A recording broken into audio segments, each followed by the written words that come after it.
Ya, pro kontra pelaksanaan pilkada serentak yang berakibat rencana revisi Undang-Undang Pemilu kini menjadi perhatian publik. Sejumlah kalangan berbeda pendapat terkait hal ini. Sebagian menyebutkan langkah revisi ini sebagai upaya untuk mengurangi beban atau pelaksanaan pemilu. Namun sebagian lain ingin adanya efisiensi penggunaan anggaran pemilu dengan cara menyatukan pelaksanaan pilpres, pileg, dan juga pilkada. Wacana untuk menyelenggarakan pilkada serentak pada 2022 dan 2023 kini tengah digulirkan DPR melalui revisi Undang-Undang Pemilu. Padahal sebelumnya, Undang-Undang Nomor 10 Tahun 2016 telah mengamanatkan pilkada serentak akan digelar pada 2024 mendatang bagi daerah yang telah melakukan pemilihan serentak pada 2017 dan 2018. Sejumlah pemerhati berpandangan, pemilihan kepala daerah atau pilkada lebih baik diadakan pada 2022 atau 2023, bukan bersamaan dengan pileg atau pilpres pada 2024. Mereka beralasan ada sejumlah dampak yang bisa timbul jika pilpres, pileg, dan pilkada dilaksanakan secara bersamaan pada 2024.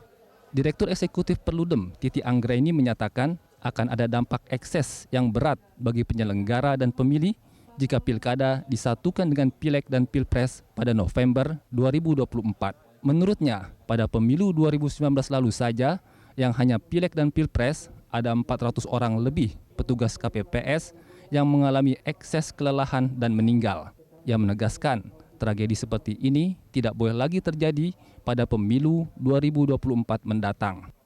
Selain itu, Titi juga menilai isu pilkada akan tenggelam jika disatukan dengan pilpres dan pileg pada 2024. Sebab kemungkinan besar fokus masyarakat akan tersedot pada pilpres. Menurutnya, hal ini bisa berdampak pada salah pilih pimpinan daerah hingga tak terkontrolnya tindakan-tindakan ilegal seperti politik uang, politik sara, dan politik identitas. Sementara, alasan utama ide penyerentakan penyelenggaraan pilpres dan pileg dan juga pilkada adalah efisiensi biaya penyelenggaraan pemilu.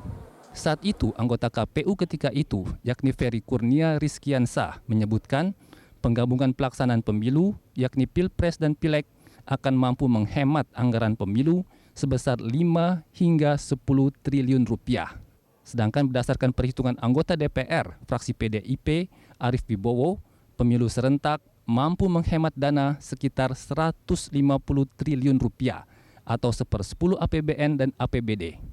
Efisiensi tentunya akan kembali dapat ditingkatkan angkanya jika pelaksanaan pemilu, baik pilpres, pileg maupun pilkada, dilakukan secara serentak.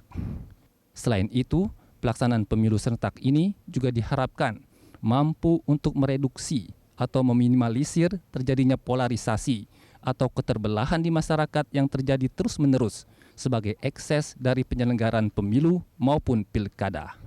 Tim Liputan Berita 1.